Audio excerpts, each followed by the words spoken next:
Young Chanda brigade आदिवासी आघाड़ी की or से जिलाधिकारी को निवेदन सौंपा गया, जिसमें आरोग्य विभाग के कब्जे में रहे जिले के सभी शासकीय वसति गृह का सैनिटाइजेशन कर संबंधित विभाग को सौंपने की मांग की गई।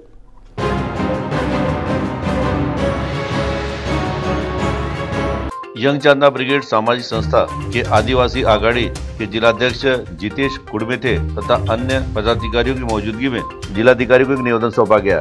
इस निवेदन में मांग की गई है कि आरोग्य विभाग के कब्जे में रहे जिले के सभी शासकीय वसति गृहों का सैनिटाइजेशन कर संबंधित विभाग को हस्तांतरण करे। तो सुनिए इस निवेदन के संदर्भ में यंग चांदा ब्रिगेड आदिवासी आघाड़ी के जिलाध्यक्ष जितेश कुड़मेथे ने विस्तार पूर्वक क्या जानकारी दी। आज दिनांक 4/1/2021 मान्य जिल्हाधिकारी महोदय यांना वसतिगृह चालू करण्याच्या संदर्भामध्ये या ठिकाणी निवेदन दिलेलं आहे।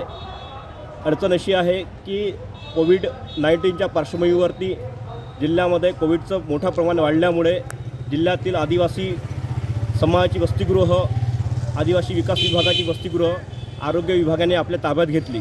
मात्र आज घडीला कोविडचं प्रमाण कमी झालेलं असताना देखील शासनाने 9 ते वर्ग 12वी पर्यंत शाळा चालू करण्याचा निर्णय दिल्यानंतरही आस्थागत आदिवासी विद्यार्थ्यांचे वसतिगृह खुले झाले नाही।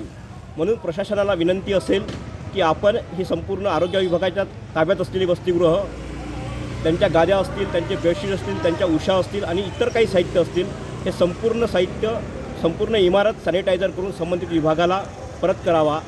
आणि विशेष म्हणजे या गोष्टीमुळे शासनाने जे निर्णय घेतले त्या निर्णयाच्या अनुषंगाने वर्ग 10वी आणि 12वीची एक्झाम महत्त्वाची असते।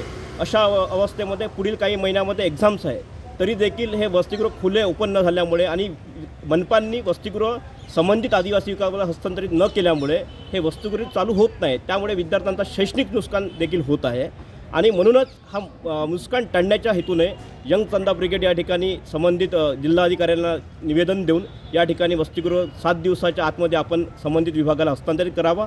अन्यथा आम्ही संपूर्ण प्रवेशित विद्यार्थ्यांना सोबत घेऊन जिल्हाधिकारी कार्यालयासमोर आणि प्रकल्प कार्यालयासमोर आम्ही धरणे आंदोलन करणार आहोत।